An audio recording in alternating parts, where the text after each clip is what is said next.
ನಮಸ್ಕಾರ. ದಿನ ಕಳೀತಾ ಬರ್ತಿದ್ದ ಹಾಗೇನೆ ಅಫ್ಕೋರ್ಸ್ ಬೇಸಿಗೆ ಕಾಲ, ಬಿಸಿಲು ನೆತ್ತಿ ಮೇಲೆ ಬಂದ ಕೂಡಲೇ ಏನಪ್ಪಾ ಇಷ್ಟೊಂದು ಶಕೆ ಬಿಸಿ ಅನಿಸ್ತಾ ಇರುತ್ತೆ. ಅದನ್ನ ಮೀರಿ ರಾಜಕಾರಣ ಕೂಡ ಅಷ್ಟೇ ಬಿಸಿ ಆಗ್ತಾ ಇದೆ. ಚುನಾವಣೆ ಹತ್ರ ಬರ್ತಿದ್ದ ಹಾಗೇನೆ ಒಂದು ರೀತಿ ಪ್ರಚಾರದ ಅಬ್ಬರ, ಏಟಿಗೆ ಎದುರೇಟು ಎಲ್ಲವನ್ನೂ ಕೂಡ ಈ ಅಖಾಡದಲ್ಲಿ ನೋಡ್ತಾ ಇದ್ದೀವಿ. ಆ ದ್ವಾಪರ ಯುಗದ ಕುರುಕ್ಷೇತ್ರವನ್ನು ಮೀರಿಸುವ ಹಾಗೆ ಈ ಕಲಿಯುಗದ ಕುರುಕ್ಷೇತ್ರ. ಇಲ್ಲಿನ ಹೋರಾಟಗಾರರು ಒಂದು ರೀತಿ ತಂತ್ರಕ್ಕೆ ಪ್ರತಿತಂತ್ರ, ವ್ಯೂಹಕ್ಕೆ ಮಗದೊಂದು ವ್ಯೂಹ ಹೆಣೆಯೋದ್ರಲ್ಲಿ ಯಾರಿಗೂ ಕಡಿಮೆ ಇಲ್ಲ ಅನಿಸ್ತಾ ಇದೆ. ಪಬ್ಲಿಕ್ ಟಿವಿ ಶುರು ಮಾಡಿರುವಂತಹ ಕ್ಷೇತ್ರ ಕುರುಕ್ಷೇತ್ರದಲ್ಲಿ ಇವತ್ತು ಅಪ್ಪಟ ಈ ಕರ್ನಾಟಕದ ರಾಜಧಾನಿಯ ಒಂದು ಸುತ್ತನ್ನು ನಿಮಗೆ ಹೊಡೆಸೋರಿದ್ದೀವಿ. ಅಂದ್ರೆ ಅರ್ಥ ಬೆಂಗಳೂರು, ಅದರಲ್ಲೂ ಕೂಡ ಬೆಂಗಳೂರು ಉತ್ತರ, ಬೆಂಗಳೂರು ದಕ್ಷಿಣ ಮತ್ತು ಬೆಂಗಳೂರು ಕೇಂದ್ರ, ಈ ಮೂರು ಭಾಗದ ಕಂಪ್ಲೀಟ್ ಚಿತ್ರಣವನ್ನ ನಿಮ್ಮ ಮುಂದೆ ಇಡುವಂತಹ ಪ್ರಯತ್ನ ಇವತ್ತಿನ ಕ್ಷೇತ್ರ ಕುರುಕ್ಷೇತ್ರದಲ್ಲಿ. ವೆಲ್ಕಮ್, ನಿಮ್ಮೆಲ್ಲರಿಗೂ ಸ್ವಾಗತ. ಕ್ಷೇತ್ರ ಕುರುಕ್ಷೇತ್ರ.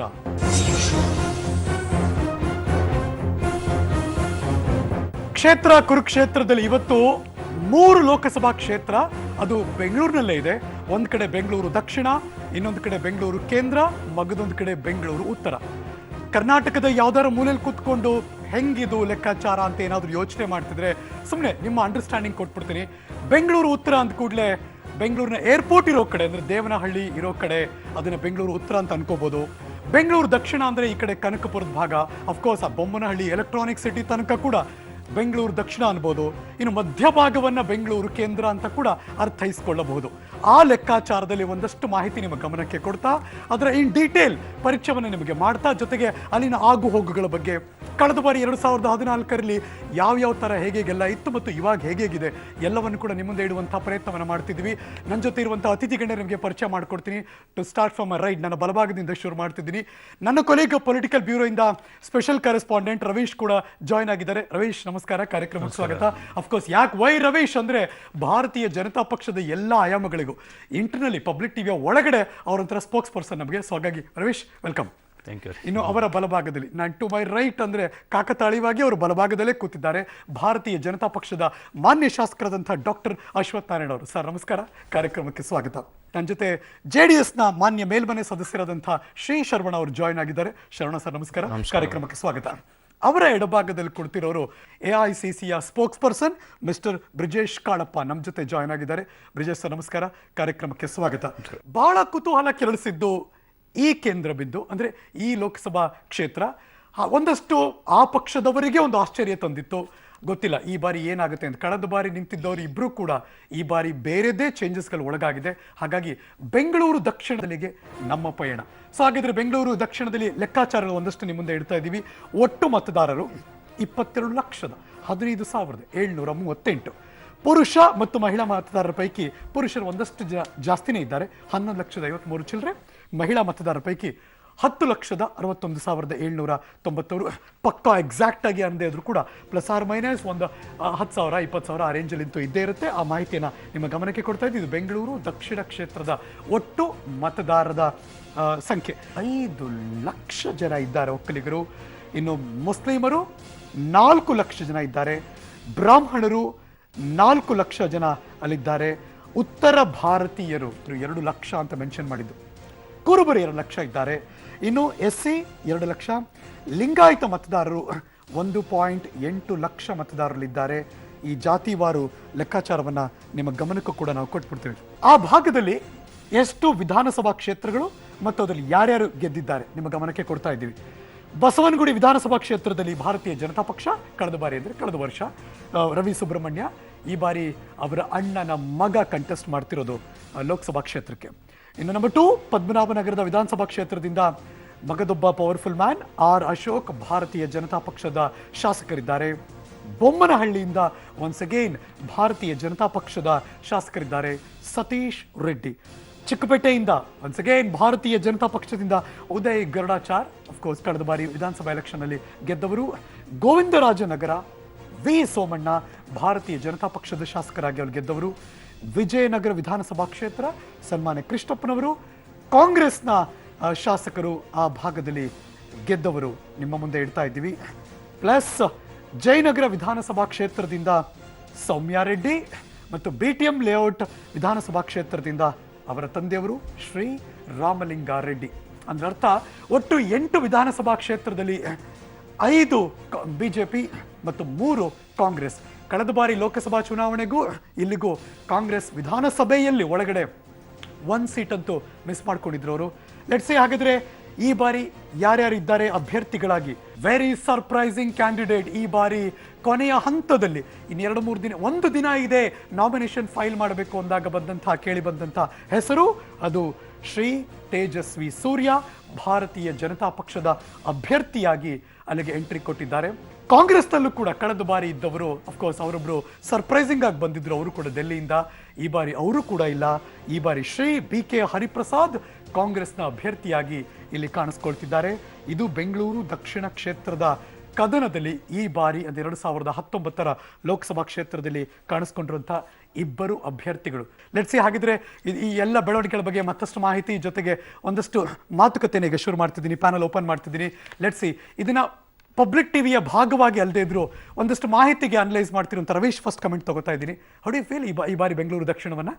ಖಂಡಿತವಾಗಿ ಕೂಡ ಇಷ್ಟು ವರ್ಷಗಳ ಕಾಲ ಏನ್ ಬಿಜೆಪಿ ಭದ್ರಕೋಟೆ ಅಂತ ಏನ್ ಹೇಳ್ತಾ ಇತ್ತು, ಈ ಬಾರಿ ಎಲ್ಲೋ ಒಂದ್ ಕಡೆ ಅದು ಒಂದ್ ರೀತಿಯಲ್ಲಿ ಹಿನ್ನಡೆ ಆಗ್ತಾ ಇದೆ ಅನ್ನೋ ಮಾತುಗಳು ಕೂಡ ಕೇಳಿ ಬರ್ತಾ ಇದೆ. ಅಂದ್ರೆ ಸೋಲು ಗೆಲುವು ಅಂತರ ಬೇರೆ ಬೇರೆ, ಆದ್ರೆ ಅಲ್ಲಿ ಅಭ್ಯರ್ಥಿಯನ್ನ ಅಚ್ಚರಿಯಾಗಿ ಇಳಿಸಿದ್ದೇ ಬಿಜೆಪಿಗೆ ದೊಡ್ಡ ಮಟ್ಟದಲ್ಲಿ ಒಂದ್ ರೀತಿಯಲ್ಲಿ ಹಿನ್ನಡೆ ಆಗಿದೆ. ಐ ಡೋಂಟ್ ಫೀಲ್ ಯಾರು ಇಳಿಸಿದ್ರು ಗೆದ್ಕೊಂಡ್ ಬರ್ತೀವಿ ಅಂತ ಬಿಜೆಪಿ ಅವ್ರದ್ದು ಓವರ್ ಕಾನ್ಫಿಡೆನ್ಸ್ ಆಗಿದ್ರೆ. ಖಂಡಿತವಾಗಿ ಕೂಡ ಅದೇ ಆತ್ಮವಿಶ್ವಾಸದಲ್ಲಿದ್ದಾರೆ. ಯಾಕೆಂದ್ರೆ ನಮ್ಮದಲ್ಲಿ 5 ಕ್ಷೇತ್ರಗಳು ಬಿಜೆಪಿಯ ಕ್ಷೇತ್ರಗಳಿವೆ. ಹಾಗಾಗಿ ಇಲ್ಲಿ ಯಾವುದೇ ರೀತಿಯ ಪ್ರಬಲವಾದ ಆಕಾಂಕ್ಷಿಗಳು ಕೂಡ ಎದುರಾಳಿಗಳು ಕೂಡ ಇರೋದಿಲ್ಲ ಅನ್ನೋ ಮಾತುಗಳನ್ನು ಕೂಡ ಬಿಜೆಪಿ ಹೇಳ್ತಾ ಬರ್ತಾ ಇದ್ದಾರೆ. ಆದ್ರೆ ಗ್ರೌಂಡ್ ಲೆವೆಲ್ ಅಲ್ಲಿ ಏನಾಗ್ತಾ ಇದೆ ಅನ್ನೋದು ಕೂಡ ಬಹಳ ಮುಖ್ಯ ಆಗುತ್ತೆ. ಹಾಗಾಗಿ 3-4 ದಿನಗಳಲ್ಲಿ ಸಾಕಷ್ಟು ಚೇಂಜ್ ಆಗುವಂತ ಚಾನ್ಸಸ್ ಕೂಡ ಜಾಸ್ತಿ ಇರುತ್ತೆ. ಯಾಕೆಂದ್ರೆ BK ಹರಿಪ್ರಸಾದ್ ಅವರು 1999ರಲ್ಲಿ ಇದೇ ಕ್ಷೇತ್ರದಿಂದ ಸ್ಪರ್ಧೆ ಮಾಡಿದ್ರು. ಆದ್ರೆ ಆಗ ಕ್ಷೇತ್ರ ಪುನರ್ವಿಂಗಡಣೆ ಆಗಿರ್ಲಿಲ್ಲ. ಹಾಗಾಗಿ ಈಗ ಸಾಕಷ್ಟು ಬದಲಾಗಿದೆ. ಇದನ್ನ ಯಾವ ರೀತಿ ಫೇಸ್ ಮಾಡ್ತಾರೆ ಅವರು ಅನ್ನೋದು ಕೂಡ ಕಾದ್ ನೋಡ್ಬೇಕಾಗಿದೆ. Interesting. Doctor C Ashwath Narayan sir, Bharatiya Janata ಪಾರ್ಟಿನೇ ಕೇಂದ್ರದಲ್ಲಿ ಅಧಿಕಾರಕ್ಕೆ ಇರಬೇಕು, ಕೇಂದ್ರ ಸರ್ಕಾರ ಭಾರತೀಯ ಜನತಾ ಪಾರ್ಟಿನೇ ಆಗಿರಬೇಕು ಅನ್ನುವಂಥದ್ದು ಕರ್ನಾಟಕದ ಮತದಾರರ ಒಂದು ಇಚ್ಛೆ ಮತ್ತು ಅವರ ಒಂದು ನಿರ್ಣಯ ಇರುವಂಥದ್ದು. ಅಭ್ಯರ್ಥಿ ಅಷ್ಟೊಂದು ಕೌಂಟ್ ಆಗಲ್ಲ ಈ ಬಾರಿ ಬೆಂಗಳೂರು ದಕ್ಷಿಣ ಕ್ಷೇತ್ರ. ಸರ್, ಅಭ್ಯರ್ಥಿ ಕೌಂಟ್ ಆಗುತ್ತೆ, ಅದ್ರ ಬಗ್ಗೆ ಎರಡು ಅನುಮಾನನೇ ಇಲ್ಲ ಸರ್.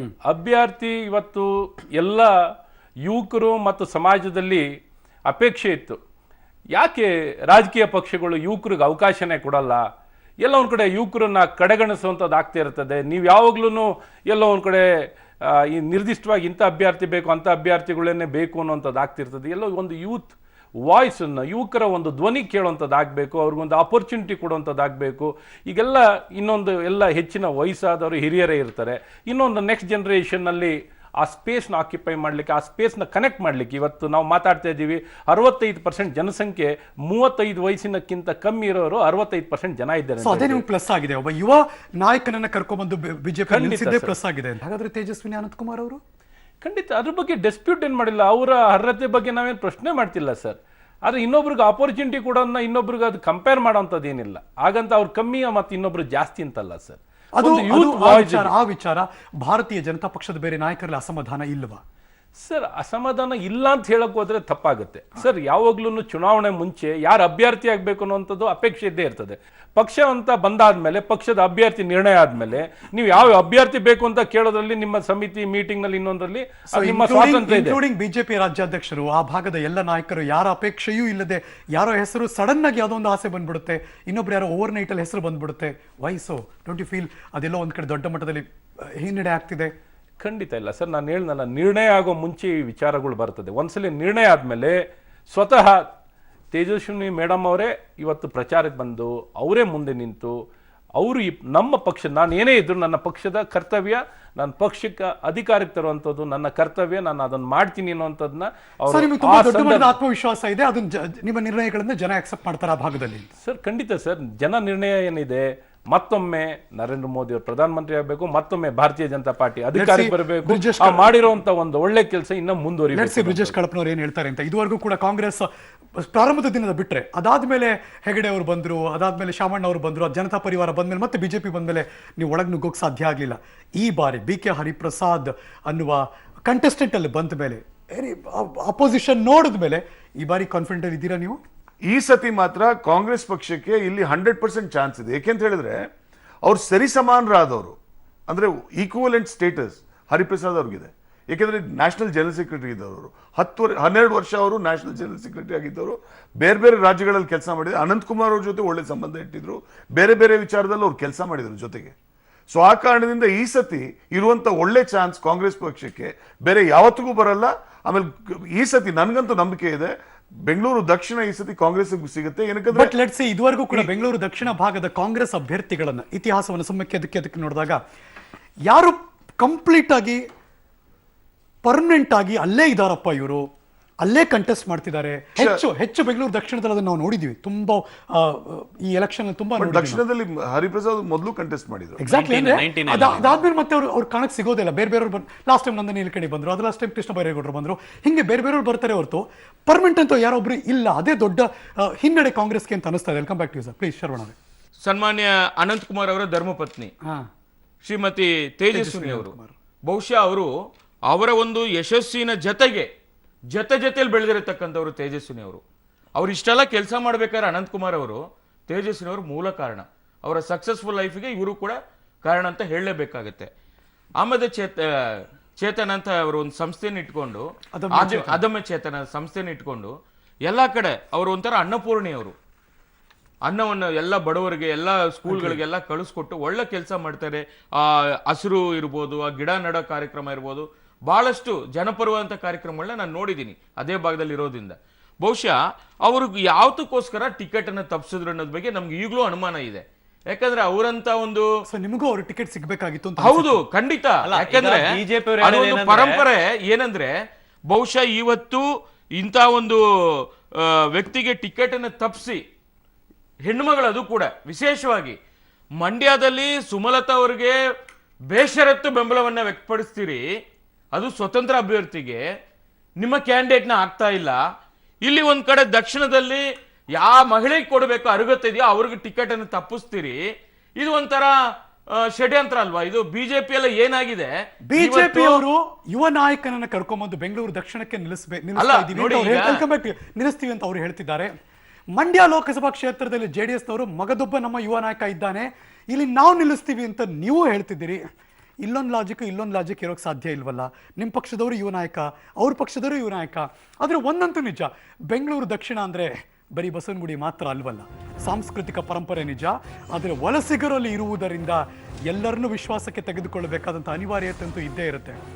ಒಂದು ಮೇನಿಯಾ ಇದೆ, ಒಂದು ಹವಾ ಇದೆ, ಓಟ್ ಹಾಕ್ಬಿಡ್ತಾರೆ ಅನ್ನೋದಕ್ಕೂ ಕೂಡ ಸಾಧ್ಯ ಆಗಲ್ಲ ಹಲವಾರು ಸಂದರ್ಭಗಳು. ಅದಕ್ಕೆ ಬೆಂಗಳೂರು ದಕ್ಷಿಣ ಒಂದು ಬೆಸ್ಟ್ ಎಕ್ಸಾಂಪಲ್. ಮೊದಲಿಗೆ ಬೆಂಗಳೂರು ದಕ್ಷಿಣ ಲೋಕಸಭಾ ಕ್ಷೇತ್ರದ ಒಂದಷ್ಟು ಚರ್ಚೆಯನ್ನು ಮುಂದುವರಿಸಿ ತದನಂತರ ಬೆಂಗಳೂರು ಉತ್ತರಕ್ಕೂ ಕೇಂದ್ರಕ್ಕೂ ನಾವು ತದನಂತರ ಹೋಗ್ತೀವಿ. ರವೀಶ್ ಆಗ್ಲಿ ನೀವು ಇಂಟರ್ವ್ಯೂನ್ ಆಗ್ತಾ ಇದ್ರಿ, ಕೇಳ್ತಾ ಇದ್ರಿ ಬೆಂಗಳೂರು ದಕ್ಷಿಣ ಹೇಗೆಲ್ಲ ರೂಪುಗೊಳ್ತಾ ಇದೆ ಅಂತ. ಈ ಬಾರಿ ಏನಾದರೂ ಸಾಧ್ಯತೆ ಇದೆಯಾ ಇವರಿಬ್ಬರು ಸೇರಿ ಈ ಬಾರಿ ಏನಾದ್ರೂ ಮಾಡೋಕ್ ಸಾಧ್ಯನಾ ಬಿಜೆಪಿಗರಿಗೆ ಅಂತ ಏನಾದ್ರು ಅನ್ಸುತ್ತೆ ಪ್ರವೇಶ್? ಖಂಡಿತವಾಗಿ ಬೆಂಗಳೂರು ದಕ್ಷಿಣದಲ್ಲಿ ಮೈತ್ರಿ ವರ್ಕೌಟ್ ಆಗುತ್ತೆ, ಅದರಿಂದ ದೊಡ್ಡ ಮಟ್ಟದ ಲಾಭ ಆಗುತ್ತೆ ಅನ್ನೋದು ಕೂಡ ಯಾವುದೇ ರೀತಿಯ ಅಂಕಿಅಂಶಗಳನ್ನು ತೆಗೆದುಕೊಂಡಾಗ ಅದು ಸಾಧ್ಯ ಇಲ್ಲ. ಯಾಕಂದ್ರೆ ಸೋಮಣ್ಣ ಅವರು 98 ಅಲ್ಲಿ ನಿಂತಿರ್ತಾರೆ. ಆ ಸಂದರ್ಭದಲ್ಲಿ ಅವರು 13% ಓಟ್ ತಗೊಂಡಿರುತ್ತೆ ಜನತಾದಳ. ಅದಾದ ಬಳಿಕ JDS ನ ಒಂದು ಅಲ್ಲಿ ಇದನ್ನ ಸಾಧನೆಯನ್ನು ಕೂಡ ನೋಡ್ಬೋದು, 2%, 3% ಈ ರೀತಿ ಇದೆ. ಹಾಗಾಗಿ ಅಲ್ಲಿ ಮೈತ್ರಿ ವರ್ಕೌಟ್ ಆಗುತ್ತೆ ಅಂತ ಹೇಳೋದಕ್ಕೆ ಬರೋದಿಲ್ಲ. ಆದರೆ ಪ್ರಮುಖವಾಗಿರ್ತಕ್ಕಂಥದ್ದು ಇಲ್ಲಿ ಅಂದ್ರೆ ಬಿಜೆಪಿ ತನ್ನ ಸಾಂಪ್ರದಾಯಿಕ ಮತಗಳ ಜೊತೆಗೆ ಮೋದಿ ಫೇಸ್ ಅನ್ನ ತೋರಿಸ್ತಾ ಇದ್ದಾರೆ. ಆದ್ರೆ ಕಾಂಗ್ರೆಸ್ ಏನ್ ಮಾಡ್ತಾ ಇದೆ, ಬಿಜೆಪಿಯಲ್ಲಿ ಇರ್ತಕ್ಕಂಥ ಒಳ ಜಗಳ ಅಂದ್ರೆ ಅನಂತ್ ಕುಮಾರ್ ಅವರ ಪತ್ನಿಗೆ ಟಿಕೆಟ್ ಕೊಡ್ಲಿಲ್ಲ ಅನ್ನೋದನ್ನೇ ಮುಂದಿಟ್ಕೊಂಡು, ಮತ್ತೆ ಈ ಹಿಂದೆ ಅಂದ್ರೆ ಸಾಕಷ್ಟು ಚುನಾವಣೆಗಳಲ್ಲಿ ಅಡ್ಜಸ್ಟ್ಮೆಂಟ್ ಪಾಲಿಟಿಕ್ಸ್ ಇತ್ತು. ಅಲ್ಲಿ 2-3 ಕ್ಷೇತ್ರಗಳಲ್ಲಿ ಕಾಂಗ್ರೆಸ್ನ ಶಾಸಕರುಗಳೇ ಒಂದು ಅನಂತ್ ಕುಮಾರ್ ಅವರಿಗೆ ಸಪೋರ್ಟ್ ಮಾಡ್ತಾ ಇದ್ರು. ಆ ಸ್ಥಿತಿ ಈ ಬಾರಿ ನಿರ್ಮಾಣ ಆಗೋದಿಲ್ಲ. ಹಾಗಾಗಿ ನಾವು ಗಟ್ಟಿಯಾಗಿದ್ದೇವೆ ಅಂತ ಕೂಡ ಕಾಂಗ್ರೆಸ್ ಪ್ರತಿಬಿಂಬಿಸ್ತಾ ಇದೆ. ಹಾಗೆ ಅಲ್ಟಿಮೇಟ್ ಆಗಿ ಏನಾಗುತ್ತೆ ಅನ್ನೋದು ಕೂಡ ಕಾದು ನೋಡ್ಬೇಕಾಗಿದೆ. ನಮ್ಮ ಪಕ್ಷದಲ್ಲಿ ನಾವು ಹೆಚ್ಚಿನ ರೀತಿ ವ್ಯಕ್ತಿಗಳಿಗಿಂತ ನಮ್ಮ ಪಕ್ಷದ ಸಿದ್ಧಾಂತದಲ್ಲಿ ನಂಬಿಕೆ ಇರುವಂಥದ್ದು ಮತ್ತು ಅದೇ ದಾರಿಯಲ್ಲಿ ಜನರನ್ನು ನಂಬಿಕೆ ಇಟ್ಕೊಂಡಿರುವಂಥದ್ದು. ಇವತ್ತು ನನ್ನ ಸ್ನೇಹಿತರಾದಂಥ ಕಾಂಗ್ರೆಸ್ ಪಕ್ಷದ ನಮ್ಮ ಬ್ರಿಜೇಶ್ ಅವರು, JDSನ ನನ್ನ ಸ್ನೇಹಿತರು ಸರವಣ ಅವರು ನಮ್ಮ ಪಕ್ಷದ ಅಭ್ಯರ್ಥಿ ಅಪೇಕ್ಷಿತರ ಬಗ್ಗೆ ಎಷ್ಟು ಕಾಳಜಿ ವ್ಯಕ್ತಪಡಿಸಿದ್ದಾರೆ. ನಾನು ಇವ್ರನ್ನ ಕೇಳೋದು, ಇವರು ಪಕ್ಷದ ನಾಯಕರುಗಳನ್ನ ಯಾವ್ಯಾವ ರೀತಿ ಹೇಗೆ ನಡೆಸ್ಕೊಂಡಿದ್ದಾರೆ ಅನ್ನೋಂಥದ್ದು ನಾವು ಮೆಲ್ಕಾಗ್ತದೆ. ಎಷ್ಟು ಕೆಟ್ಟದಾಗಿ ನಡೆಸ್ಕೊಂಡಿದ್ದಾರೆ. ದೇವರಾಜಸ್ ಅವ್ರಿಗೆ ಮಾಡಿದ ಅನ್ಯಾಯ ಆಗಲಿ, ಅಥವಾ ಗುಂಡೂರಾಯರ್ಗೆ ಮಾಡಿದ ಅನ್ಯಾಯ ಆಗಲಿ, ಇತಿಹಾಸದಲ್ಲಿ ಕೆಂಗಲ್ ಹನುಮಂತ ಅವ್ರಿಗೆ ಮಾಡಿರೋ ಅನ್ಯಾಯ ಆಗಲಿ, ಅಥವಾ ನನ್ನ ಸ್ನೇಹಿತರು JDS ಪಕ್ಷದ ಅಂಬರೀಷ್ ಅಣ್ಣವರು ಸಾವನ್ನಪ್ಪಿದಾಗ ಯಾವ ರೀತಿ ಮೆರವಣಿಗೆಯನ್ನು ಮಾಡಿ ಅದನ್ನು ಭಾಳ ಎಲ್ಲ ರೀತಿಯಾದಂಥ ಒಂದು ಭಾವನೆಗಳನ್ನು ವ್ಯಕ್ತಪಡಿಸಿ ಅವರಿಗೆ ಗೌರವ ಸಲ್ಲಿಸುವಂಥದ್ದನ್ನೆಲ್ಲ ಮಾಡಿದ್ರು ಕುಮಾರಸ್ವಾಮಿ. ಯಾವಾಗ ಅವರು ಶ್ರೀಮತಿಯವರು ಮಂಡ್ಯದಲ್ಲಿ ಚುನಾವಣೆಯನ್ನು ಸ್ಪರ್ಧೆ ಮಾಡ್ತಾರೆ ಅಂದಿದ ತಕ್ಷಣ ಅವ್ರ ಬಗ್ಗೆ ಅವ್ರ ಕುಟುಂಬದವರು ಯಾವ ರೀತಿ ಹೇಳಿಕೆಯನ್ನ ಕೊಟ್ಟರು ಅಂತ ನೋಡಿದ್ದೀರ. ಒಂದು ಮಹಿಳೆಗೆ ಗೌರವ ಕೊಡಬೇಕಾಇದನ್ನು ಒಂದು ಒಂದು ಒಂದು ಬೇಸಿಕ್ ಆಗಿ ಒಂದು ಮಹಿಳೆಗೆ ಯಾವ ರೀತಿ ಗೌರವಾನ್ವಿತವಾಗಿ ನಡೆಸ್ಕೋಬೇಕಾಯ್ತೋ ಅದನ್ನು ಸಹ ಒಂದು ಸೌಜನ್ಯವಾಗಿ ನಡೆಸ್ಕೊಡ್ಲಿ.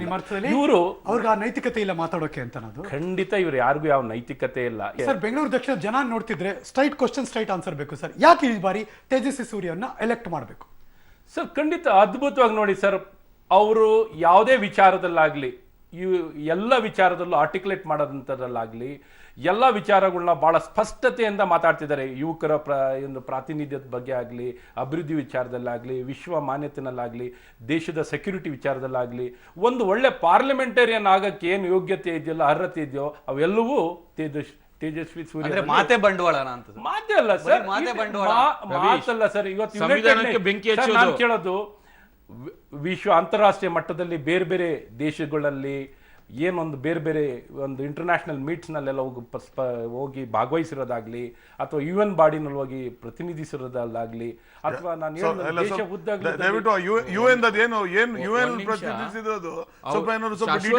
ತಾವು 3 ಬಾರಿ ಶಾಸಕರಾಗಿರೋರು, ತಾವು ಸರ್ಟಿಫಿಕೇಟ್ ಕೊಡ್ತಾ ಇದ್ದೀರಾ, ಸಂವಿಧಾನವನ್ನು ಬದಲಾವಣೆ ಮಾಡಕ್ ಕೊಡ್ತೀರಾ?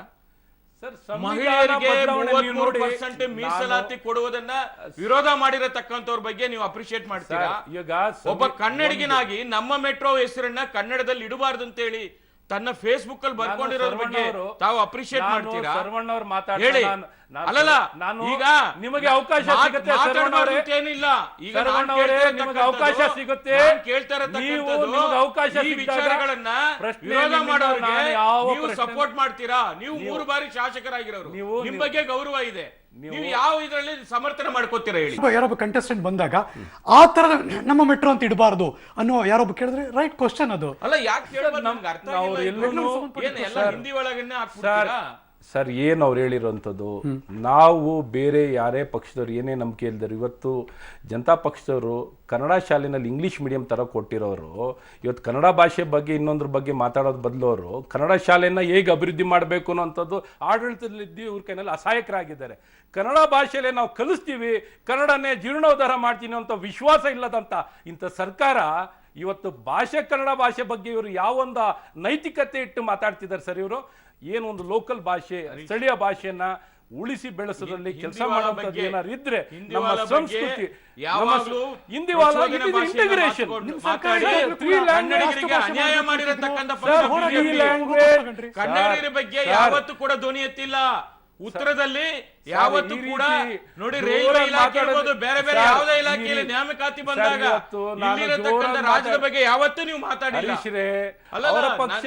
ಸುಳ್ಳು ಹೇಳ್ತಾ ಹೇಳಬೇಕಲ್ಲ, ಸುಳ್ಳು ಯಾಕೆ ಹೇಳ್ಬೇಕು? ತೇಜಸ್ವಿ ಸೂರ್ಯ ಸುಳ್ಳು ಹೇಳ್ಬಾರ್ದು. ಅರ್ಹವಾದಂತ ವ್ಯಕ್ತಿ ಒಬ್ಬಿಲ್ಲ, ಅದು ಜನ ನಿರ್ಣಯ. ಕಾನ್ಸ್ಟಿಟ್ಯೂನ್ಸಿಯಲ್ಲಿ ಕಾಣಿಸ್ಕೊಂಡಿಲ್ಲ ಅವಾಗ ಇಲ್ಲ, ಅದು ಒಂದು ನಿಮಿಷ ಅದಾದ್ಮೇಲೆ ಎಲ್ಲೋ ಹೆಸರು ಬರುತ್ತೆ ಹರಿಪ್ರಸಾದ್. ಇಲ್ಲ, ಅದ್ರ ಬಗ್ಗೆ ಮಾತಾಡ್ತೀನಿ ನಾನು. ಇವಾಗ ಅಶ್ವಥ್ ನಾರಾಯಣ ಅವ್ರು ಮಾತಾಡಿದ್ರು, ಅವರು UN ಅಲ್ಲಿ ಹೋಗ್ಬಿಟ್ಟು ಇವರು ತೇಜಸ್ವಿ ಸೂರ್ಯನ್ ಪ್ರತಿನಿಧಿಸಿದಾರಂತೆ, ಅದು ಸ್ವಲ್ಪ ಡೀಟೇಲ್ಸ್ ಕೊಡಿ ಅಂತ. ಸುಮ್ಮನೆ ಸುಳ್ಳು ಹೇಳ್ಬೇಡಿ ದಯವಿಟ್ಟು. ಯಾರನ್ನೋ ಒಬ್ಬರನ್ನ ಮೇಲಕ್ಕೆ ಏರಿಸಬೇಕು ಅಂತ ಹೇಳಿ ಸುಮ್ಮನೆ ಸುಳ್ಳು ಹೇಳ್ಬೇಡಿ. ಯಾವುದು ಯುನೈಟೆಡ್ ನೇಷನ್ಸ್ ಹೋಗ್ಬಿಟ್ಟು ಅವ್ರೇನು ಪಾರ್ಟಿಸಿಪೇಟ್ ಮಾಡಿದಾರಂತೆ, ಸ್ವಲ್ಪ ಅದ್ರ ಬಗ್ಗೆ ಮಾಹಿತಿ ಕೊಡ್ಲಿ ಅವ್ರ ಮಾಹಿತಿ. ಎರಡನೇದು ನಾನು ಹೇಳಿದ್ದೀನಿ, ಇವಾಗ ಅನಂತ್ ಕುಮಾರ್ ಅವರು ತೀರ್ಕೊಂಡ್ಮೇಲೆ, ಒಂದ್ ನಿಮಿಷ, ಅನಂತ್ ಕುಮಾರ್ ಅವರು ತೀರ್ಕೊಂಡ್ಮೇಲೆ ನಮ್ಮಲ್ಲಿ ಆಕ್ಚುಲಿ ಯಾರು ರೆಡಿ ಇರಲಿಲ್ಲ ಅಲ್ಲಿ ಕಂಟೆಸ್ಟ್ ಮಾಡೋದಕ್ಕೆ, ಆಯ್ತಾ? ಅನಂತ್ ಕುಮಾರ್ ಆಕ್ಚುಲಿ ಒಂದು ಮಟ್ಟದಲ್ಲಿ ಅವ್ರು ಬೆಳ್ಕೊಂಡು ಬಂದಿದ್ದಾರೆ. ಆಮೇಲೆ ಇವರು ಹೇಳಿದ್ರು ಕೂಡ, ರವೀಶ್ ಅವರು, ಬೇರೆ ಬೇರೆ ಕಾರಣಗಳಿಂದ ಅನಂತ್ ಕುಮಾರ್ ಅನಿವಾರ್ಯ ಆಗಿತ್ತು, ನಮ್ಮ ರಾಜ್ಯಕ್ಕೆ ಅನಿವಾರ್ಯ ಆಗಿತ್ತು. ಅವ್ರು ಬೇಕಾಗಿದ್ರು ನಮ್ಮ ರಾಜ್ಯಕ್ಕೆ, ಅವ್ರು ಯಾವುದೇ ಪಕ್ಷಕ್ಕಾಗ್ಲಿ, ಬಟ್ ಅವ್ರು ಬೇಕಾಗಿದ್ರು. ಅದಕ್ಕೆ ಅನಂತ್ ಕುಮಾರ್ ಅವ್ರ ವೈಫ್ ವಿರುದ್ಧ ನಮ್ಮಲ್ಲಿ ಯಾರು ರೆಡಿ ಇರಲಿಲ್ಲ. ಹರಿಪ್ರಸಾದ್ ಅವ್ರ ಹೆಸರು ಬಂದಿದ್ದು ಕೂಡ ನರೇಂದ್ರ ಮೋದಿ ಇಲ್ಲಿಗೆ ಬರ್ತಾರೆ ಅಂತ ಹೇಳುವಾಗ ಅವ್ರ ಹೆಸರು ಪ್ರಸ್ತಾಪ ಆಗಿತ್ತು, ಇಲ್ಲಾಂದ್ರೆ ಬಂದಿರಲಿಲ್ಲ. ಹರಿಪ್ರಸಾದ್ ಅವರು ಯಾವತ್ತೂ ಕೂಡ ಅವ್ರ ಮನೆ ವಾಸ ಇರೋದು ಕೂಡ ಅವ್ರು ಮಲ್ಲೇಶ್ವರಂ ಅಲ್ಲೇ. ಆಮೇಲೆ ಅವರು ಸುಮಾರು I think 3 or 4 terms Rajya Sabha MP ಆಗಿದ್ದಾರೆ. ಆಮೇಲೆ ಜನರಲ್ ಸೆಕ್ರೆಟರಿ ಆಗಿದ್ದಾರೆ AICCಗೆ. He was in charge of Chhattisgarh, Madhya Pradesh. ಜನರಿಗೆ ಹತ್ರ ಇರಲ್ಲ ಅನ್ನೋದು ಕೂಡ ಒಂದು ಕಮೆಂಟ್ ಇದೆ ಅವ್ರಿಗೆ. ಇನ್ನೊಂದು ಆರೋಪ ಇದೆ, ನಾಯಕರುಗಳ ಹತ್ರ ಇದ್ರು ಆದ್ರೆ ಜನರಿಗೆ ಹತ್ರ ಇಲ್ಲ, ಜನರ ಹತ್ರ ಇಲ್ಲ. ಈ ರೀತಿಯ ವಾದ ಕೇಳಿ ಬರ್ತಾ ಇದೆ. ರವೀಶ್ ಅವರು, ಇವಾಗ ಬೆಂಗಳೂರು ಸೌತ್ ಪಾರ್ಲಿಮೆಂಟ್ ಇದೆಯಲ್ಲ, ಅದಕ್ಕೆ ನೀವು ಜನರ ಹತ್ರ ಅಂತಲ್ಲ ಅದು. ಇವಾಗ ಅನಂತ್ ಕುಮಾರ್ ಕೂಡ ಜನರ ಹತ್ರ ಎಲ್ಲಿದ್ರು, ಯೂನಿಯನ್ ಮಿನಿಸ್ಟರ್ ಇದ್ರು ಅಂದ್ರೆ ಲೋಕಸಭೆ MP, ಸೊ ನ್ಯಾಚುರಲಿ ಇರ್ಲೇಬೇಕಾಗಿತ್ತು, ಆಯ್ತಾ? ದ ಜಾಬ್ ಪ್ರೊಫೈಲ್ ಹಾಗೆ ಡಿಪೆಂಡ್ ಆಗುತ್ತೆ. ನಿಮ್ ಜಾಬ್ ಪ್ರೊಫೈಲ್ ಏನಿದೆ, ರಾಜ್ಯಸಭೆ MP, ಜನರಲ್ ಸೆಕ್ರೆಟರಿ AICC ಇದ್ದಾಗ ನೀವು ಬೇರೆ ಬೇರೆ ರಾಜ್ಯಗಳಲ್ಲಿ ಇರ್ತೀರಿ ಅಥವಾ ರಾಜ್ಯಸಭಾದಲ್ಲಿ ಇರ್ತೀರಿ. ಯಾಕೆ ಅನ್ಕೋಬಾರ್ದು? ತೇಜಸ್ವಿ ಸೂರ್ಯ ಹೊಸ ಯುವಕನ ಇದ್ದಪ್ಪ, ಇಲ್ಲಿ ಸಿಗ್ತಾನೆ ಲೋಕಲಿ ನಮಗೆ, ಸೊ ನಮ್ಮೆಲ್ಲ ಕಷ್ಟ ಸುಖಕ್ಕೂ ಆಗ್ತಾನೆ. ಅದೊಂದು ಕಾರಣದಿಂದ ನೀವು ಒಂದು MP ವೋಟ್ ಮಾಡ್ತೀರಾ? ಯಾಕೆ ಇರಬಾರ್ದು? ಅದೊಂದು ಕಾರಣದಿಂದ. You defend, sir. ಅದು ಕೇಳ್ತೀನಿ ನಾನು. ಬೆಂಗಳೂರು ಸೌತ್ ಕಾನ್ಸ್ಟಿಟ್ಯೂನ್ಸಿಯಲ್ಲಿ ವೆರಿ ಪ್ರೆಸ್ಟಿಜಿಯಸ್ ಕಾನ್ಸ್ಟಿಟ್ಯೂನ್ಸಿ ಸರ್ ಇದು, ತುಂಬಾ ಪ್ರೆಸ್ಟಿಜಿಯಸ್ ಕಾನ್ಸ್ಟಿಟ್ಯೂನ್ಸಿ. ಇದರಲ್ಲಿ ಈ ಕಾರಣದಿಂದ ಯಾರೋ ಕೈಗೆ ಸಿಕ್ಬಿಡ್ತಾರಪ್ಪ, ತಕ್ಷಣ ಸಿಗ್ತಾರೆ ಅಂತ, that is not the reason. Of course Hariprasad ಅವರು ಸಿಗ್ತಾರೆ, ಅದು ಬೇರೆ ಪ್ರಶ್ನೆ. ಇವತ್ತು ನಾನು ನೋಡಿರೋದ್ರಲ್ಲಿ ಹರಿಪ್ರಸಾದ್ ಅವರು ಯಾವುದೇ ಒಂದು ಫೋನ್ ರಿಸೀವ್ ಮಾಡುವಂತವ್ರು ಅವರೊಬ್ರೆ. ಕರ್ನಾಟಕದ ಲೋಕಸಭಾ ಚುನಾವಣೆದ ರಣಕಣದ ಹಲವಾರು ವಿಚಾರಗಳನ್ನು ಇಲ್ಲಿ ಪ್ರಸ್ತಾಪ ಮಾಡ್ತಿದ್ದೀವಿ. ಇವತ್ತು ಬೆಂಗಳೂರು ಉತ್ತರ ಅಂದ್ರೆ ಒನ್ಸ್ ಅಗೇನ್ ದೇವನಹಳ್ಳಿ ಆ ಭಾಗ ಎಲ್ಲ ಉತ್ತರಕ್ಕೆ ಸಂಬಂಧಪಡುತ್ತೆ. ಮಲ್ಲೇಶ್ವರದಿಂದ ಹಿಡಿದು ಮಲ್ಲೇಶ್ವರಂ ಹಂಗೆ ನೋಡಿದ್ರೆ ಬೆಂಗಳೂರು ಸೆಂಟ್ರಲ್ ಅಪ್ಪ ಅಂತೀವಿ ನಾವು ಮಾತಾಡ್ತಿರ್ಬೇಕಾದ್ರೆ, ಆದರೆ ಅದು ಕಾನ್ಸ್ಟಿಟ್ಯೂನ್ಸಿ ವೈಸ್ ಹಾಗೆ ಬರೋದಿಲ್ಲ. ಬೆಂಗಳೂರು ಉತ್ತರಕ್ಕೆ ಮೈಸೂರು ರೋಡ್ನ ಒಂದಷ್ಟು ಭಾಗ ಕೂಡ ಕ್ಷೇತ್ರ ಪುನರ್ವಿಂಗಡಣೆಯಲ್ಲಿ ಅದು ಉತ್ತರಕ್ಕೂ ಬಂದ್ಬಿಟ್ಟಿದೆ. ಸೊ ಹಾಗಾಗಿ ಬೆಂಗಳೂರು ಉತ್ತರ ಎಲ್ಲೆಲ್ಲಿ ಹೇಗಿದೆ ಅಂತ ಒಂದಷ್ಟು ಮಾಹಿತಿ ನಿಮ್ಮ ಗಮನಕ್ಕೆ ಕೊಟ್ಬಿಡ್ತೀವಿ. ಒಟ್ಟು ಮತದಾರರು ಅತಿ ಹೆಚ್ಚು ಮತದಾರರು ಹಂಗೆ ನೋಡೋಕೋದ್ರೆ ಉತ್ತರದಲ್ಲಿ 28,48,705, ಪುರುಷ ಮತದಾರರು 14,81,456, ಮಹಿಳಾ ಮತದಾರರು 13,66,753. ಜಾತಿವಾರ ಲೆಕ್ಕಾಚಾರ ಇಲ್ಲಿ ಹೇಗಿದೆ ಅಂತ ನಿಮ್ಮ ಮುಂದೆ ಇಡ್ತೀವಿ. ಒಕ್ಕಲಿಗರು ಅತಿ ಹೆಚ್ಚು ಇಲ್ಲೂ ಇದ್ದಾರೆ, 8 ಲಕ್ಷ ಜನ ಒಕ್ಕಲಿಗರು. SC ST 5 ಲಕ್ಷ ಜನ ಮತ್ತು ಮುಸ್ಲಿಮರ ಮತಗಳು 3 ಲಕ್ಷ ಇಲ್ಲಿದ್ದಾರೆ. ಕುರುಬರು 3 ಲಕ್ಷ, ಲಿಂಗಾಯತರು 2 ಲಕ್ಷ, ಇತರೆ ಹಿಂದುಳಿದ ವರ್ಗ 3 ಲಕ್ಷ ಅಲ್ಲಿ ಕಾಣೋಕೆ ಸಿಗ್ತಾರೆ.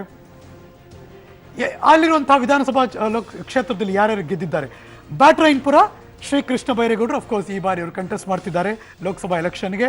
ಇನ್ನು ಯಶವಂತಪುರದಿಂದ ಕಾಂಗ್ರೆಸ್ ST ಸೋಮಶೇಖರ್, ಹೆಬ್ಬಾಳದಿಂದ ಭೈರತಿ ಸುರೇಶ್, ಹೆಬ್ಬಾಳದಿಂದ ಅವ್ರು ಗೆದ್ದಿರುವಂಥ ಕಳೆದ ಬಾರಿ ವಿಧಾನಸಭೆಯ ಶಾಸಕರಾಗಿ ಚುನಾವಣೆಯಲ್ಲಿ. ಇನ್ನು KRಪುರಂನಲ್ಲಿ ಕಾಂಗ್ರೆಸ್ ಭೈರತಿ ಬಸವರಾಜು, ಪುಲಕೇಶಿ ನಗರದಿಂದ ಅಖಂಡ ಶ್ರೀನಿವಾಸ ಮೂರ್ತಿ ಕಾಂಗ್ರೆಸ್ನಿಂದ, ಮಹಾಲಕ್ಷ್ಮಿ ಲೇಔಟ್ ಗೋಪಾಲಿನವರು JDSನಿಂದ ಗೆದ್ದಿರುವಂತಹ ಅಭ್ಯರ್ಥಿ, ದಾಸರಹಳ್ಳಿಯಿಂದ ಶ್ರೀ ಮಂಜುನಾಥ್ JDS, ಇನ್ನು ಅಶ್ವಥ್ ನಾರಾಯಣ್ ಭಾರತೀಯ ಜನತಾ ಪಕ್ಷ ಸ್ಟುಡಿಯೋ ನಮ್ಮ ಜೊತೆ ಇದ್ದಾರೆ.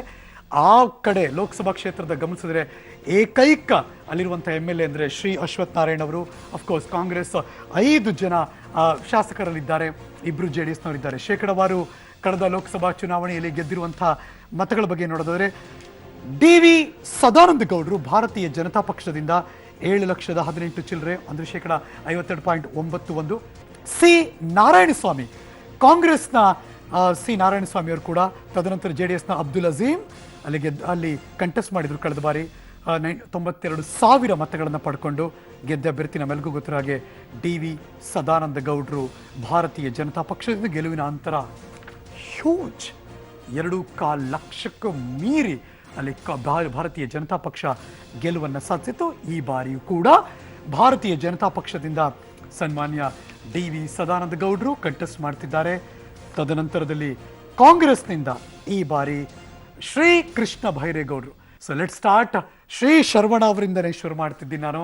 ನಮ್ಮ ಶಾಸಕರು 7 ಜನ ಇದ್ದಾರೆ, ಅದೇ ನಮಗೆ ಶಕ್ತಿ. ಸದಾನಂದ ಗೌಡರು ಬಹುಶಃ 2014 ಚುನಾವಣೆಯಲ್ಲಿ ಎಲ್ಲ ಒಂದ್ ಕಡೆ ಮೋದಿ ಸಾಹೇಬರು ಕೊಟ್ರು, ಏನೋ ಎಲ್ಲ ಕೂಡ ಮಾಡ್ತಾರೆ ಅಂತೇಳಿ ಒಂದು ಆಶ್ವಾಸನೆ ಇಟ್ಕೊಂಡು ಜನ ನಿಮಗೆ ಓಟ್ ಕೊಟ್ರು. ಇವತ್ತು ನಿಮ್ಮನ್ನ ಜನ ಎಲೆಕ್ಟ್ ಮಾಡಿ ಪಾರ್ಲಿಮೆಂಟ್ಗೆ ಕಳಿಸಿದ್ರು. ಅಲ್ಲಿ ನೀವು ಸಚಿವರು ಆದ್ರಿ, ರೈಲ್ವೆ ಮಿನಿಸ್ಟ್ರು ಆದ್ರಿ, ಮತ್ತೆ ಈಗ ಬೇರೆ ಬೇರೆ ಖಾತೆಗಳನ್ನ ವಹಿಸ್ಕೊಂಡ್ರಿ. ಆದ್ರೆ ಇವತ್ತು ನಿಮ್ಮ ಮನೆ ಬಾಗಿಲಿಗೆ ನೀವೇನಾದ್ರು ಓಟ್ ಕೇಳಕ್ ಹೋದಾಗ ನನ್ ಮುಖ ನೋಡ್ಬೇಡಿ, ಮೋದಿ ಮುಖ ನೋಡಿ. ಮೋದಿ ಮುಖ ನೋಡಕ್ಕೆ ನಿಮ್ಗೆ ಯಾಕೆ ಓಟ್ ಕೊಡ್ಬೇಕು? ಸದಾನಂದ ಗೌಡರು ಸರಿಯಾಗಿ ಕೆಲಸ ಮಾಡಿದ್ರೆ 7 ಅಸೆಂಬ್ಲಿ ಕಾನ್ಸ್ಟಿಟ್ಯೂನ್ಸಿ ಯಾಕೆ JDS ಕಾಂಗ್ರೆಸ್ ಪಾಲಾಯ್ತು? ಉತ್ತರ ಕೊಡ್ಬೇಕಲ್ಲ. ಉತ್ತರ ಬೆಂಗಳೂರು ಉತ್ತರಾಧಿಕಾರಿಯಾಗಿ ಕೃಷ್ಣ ಬೈರೇಗೌಡರು ಆಗೇ ಆಗ್ತಾರೆ. ಒಂದು ಪ್ರಶ್ನೆ ರೈಸ್ ಮಾಡಿದ್ರು ಶ್ರೀ ಶರವಣ ಅವರು. ಅಂದ್ರೆ ನೀವು ಅವರ ಮುಖಚರ್ಯನ ಇಟ್ಕೊಂಡು ಒನ್ಸ್ ಅಗೇನ್ ನೀವು ಕೇಳ್ತಾ ಇದ್ದೀರಾ ಅಂತ ಪ್ರಶ್ನೆ ರೈಸ್ ಮಾಡೋ ಅಂದ್ರೆ ಅರ್ಥ, ಇಲ್ಲಿಂದ ನಾವು ಈ ವ್ಯಕ್ತಿಯನ್ನು ಎಲೆಕ್ಟ್ ಮಾಡಿ ಕಳಿಸಿದ್ದೀವಿ, ಈ ಕ್ಷೇತ್ರಕ್ಕೆ ಏನೋ ಆಗಬೇಕಾಗಿತ್ತು, ಅದ್ಯಾವುದೂ ಆಗಿಲ್ವಲ್ಲ. ಆ ಥರದಲ್ಲಿ BJPಯವರು ನಮ್ಮ ನೋಡ್ಬೋದಾಗಿತ್ತು. ದಕ್ಷಿಣ ಭಾರತದಲ್ಲಿ ಅತಿ ಹೆಚ್ಚು ಸಂಸದರನ್ನ ಆಯ್ಕೆ ಮಾಡಿ ಕಳಿಸಿದ್ರೆ ಸದಾನಂದ ಗೌಡರು ಕೂಡ ಒಬ್ರು, ಅವ್ರು ಮಿನಿಸ್ಟರ್ ಆಗಿದ್ದವರು. ಅದಾಗ್ಲಿಲ್ವಲ್ಲ, ಯಾಕದು ನೆಗೆಟಿವ್ ಆಗಿ ಸದಾನಂದ ಗೌಡರು ಹೊಡಿಬಾರ್ದು ಸರಿ? ಇವರಿಗೆ ಇಡೀ ಎಲ್ಲ ಮಹಾ ಗಠಬಂಧನ್ ಅಥವಾ ಮಹಾ ಮಿಲಾವತ್ ಅಂತ ಏನ್ ಹೇಳ್ತಾರೆ, ಅಥವಾ UPA, ಇವ್ರು ಯಾರಿಗೂ ಸೇರಿ ಒಂದು ಮುಖ, ಒಬ್ಬ ವ್ಯಕ್ತಿ ಅಥವಾ ಒಂದು ಕಂಪ್ಲೀಟ್ ಆಗಿ ಇವರೇ ನಮ್ಮ ಪ್ರಧಾನಮಂತ್ರಿ ಆಗ್ತಾರೆ ಅನ್ನೋಂಥ ಒಬ್ಬ ವ್ಯಕ್ತಿನ ಇವರು ಹೇಳಕ್ಕಾಗ್ತಿಲ್ಲ. ಈಗಿರುವಂಥ ಸಿಟ್ಟಿಂಗ್ ಪ್ರೈಮ್ ಮಿನಿಸ್ಟರ್ ಯಾವ ರೀತಿ ದೇಶಕ್ಕೆ ನಾಯಕತ್ವವನ್ನು ಕೊಟ್ಟು ಎಲ್ಲ ಕ್ಷೇತ್ರದಲ್ಲೂ ಯಾವ ರೀತಿ ವ್ಯತ್ಯಾಸ ಮಾಡಿದ್ದೀವಿ. ಪ್ರೋ ಇನ್ಕಂಬೆನ್ಸಿ, ನಮ್ಮ ಸಾಧನೆ ಆಧಾರಿತವಾಗಿ ಈ ನಾಯಕನ ಒಂದು ಸಾಧನೆ, ನಮ್ಮ ಪಕ್ಷದ ಒಬ್ಬರು ಈ ದೇಶದ ಪ್ರಧಾನಮಂತ್ರಿ ಯಾವ ರೀತಿ ನಾಯಕತ್ವವನ್ನು ಕೊಟ್ಟಿದ್ದಾರೆ, ಈ ಸಾಧನೆ ಆಧಾರಿತವಾಗಿ ನಾವು ಮತ ಕೇಳ್ತಿರೋದು. ಹಾಗಾಗಿ ಯಾವುದೋ ಅನುಮಾನ ಇಟ್ಕೊಂಡಿಲ್ಲ. ನಮಗೆ ಸಂಪೂರ್ಣ ವಿಶ್ವಾಸ ಇದೆ. ಸಂಪೂರ್ಣವಾಗಿ ಇವರು ಮೋದಿಯವರು ಮಾಡಿರೋಂಥ ಕೆಲಸ ಜನ ಮೆಚ್ಚಿದ್ದಾರೆ, ಜನರ ಮೆಚ್ಚುಗೆ ಇದೆ. ಹಾಗಾಗಿ ಮತ್ತೊಮ್ಮೆ ನರೇಂದ್ರ ಮೋದಿಯವರು ಪ್ರಧಾನಮಂತ್ರಿ ಆಗಬೇಕು ಅಂತ ಇಡೀ ದೇಶದ ಒಕ್ಕರುಳಿನ ಕೂಗು.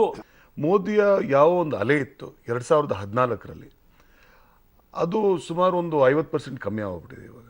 ಯಾಕೆಂತ ಹೇಳಿದ್ರೆ ಅವರು ದೊಡ್ಡ ದೊಡ್ಡ ಆಶ್ವಾಸನೆಗಳೇನು, ಕಪ್ಪು ಹಣ ತರ್ತೀವಿ ಅನ್ನೋಂಥದ್ದು. ಇದುವರೆಗೂ $1 ತಂದಿದ್ದಾರಾ? ಎರಡನೇದು, ನಾವು ಇಷ್ಟೊಂದು ಉದ್ಯೋಗ ಸೃಷ್ಟಿ ಮಾಡ್ತೀವಿ ಅಂದಿದ್ದು, ಉದ್ಯೋಗ ಇನ್ಫ್ಯಾಕ್ಟ್ ಕಮ್ಮಿ ಆಗಿದೆ.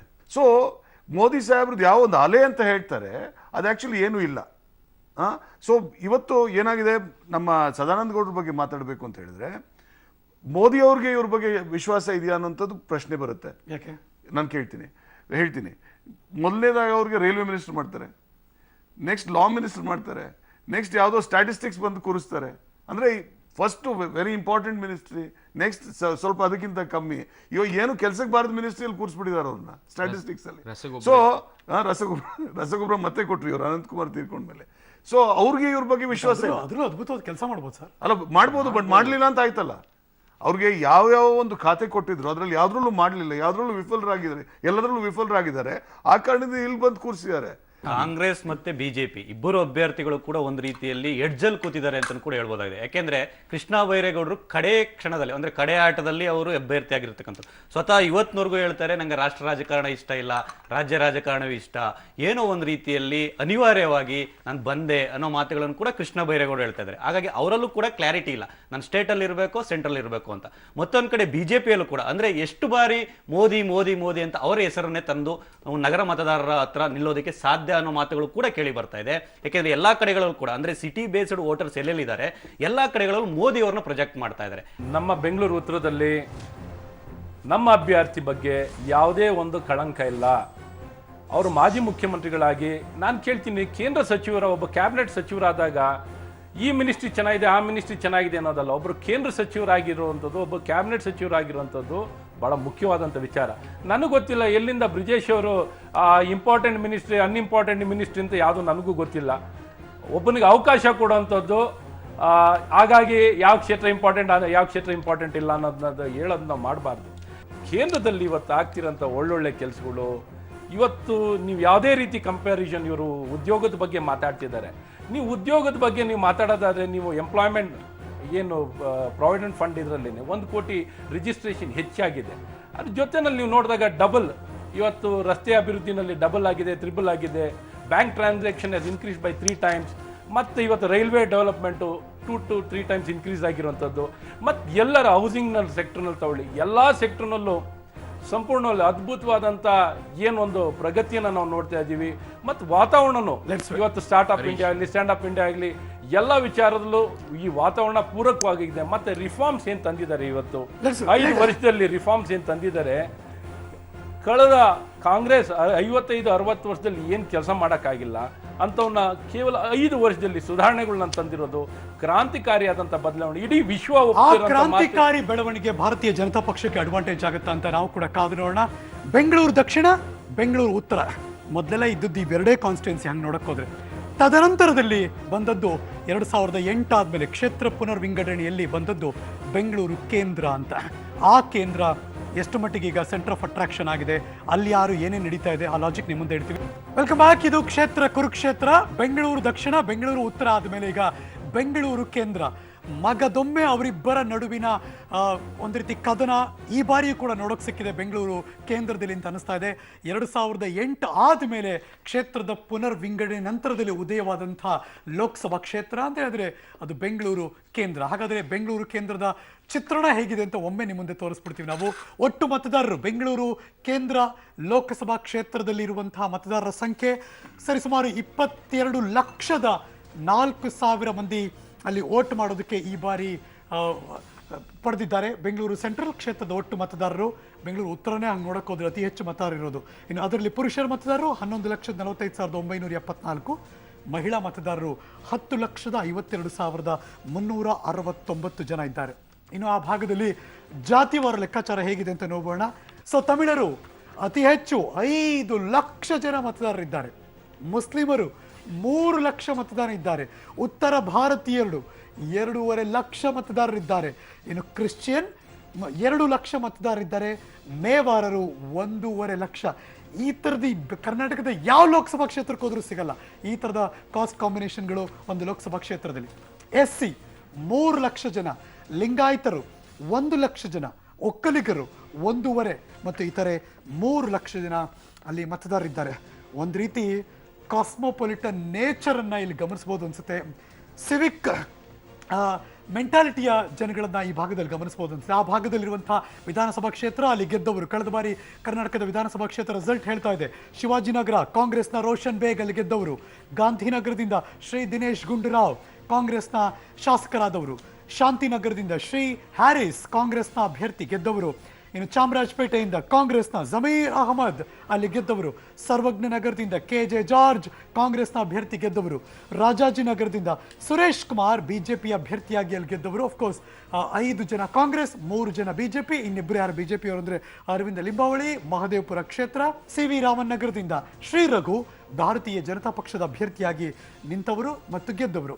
ಇನ್ನು ಚುನಾವಣೆ ಫಲಿತಾಂಶ ನಮ್ಮೆಲ್ಲರಿಗೂ ಗೊತ್ತಿರೋ ಹಾಗೆ ಶ್ರೀ PC ಮೋಹನ್ ಭಾರತೀಯ ಜನತಾ ಪಕ್ಷದಿಂದ ಗೆದ್ದಂತಹ ಅಭ್ಯರ್ಥಿ 5,57,130.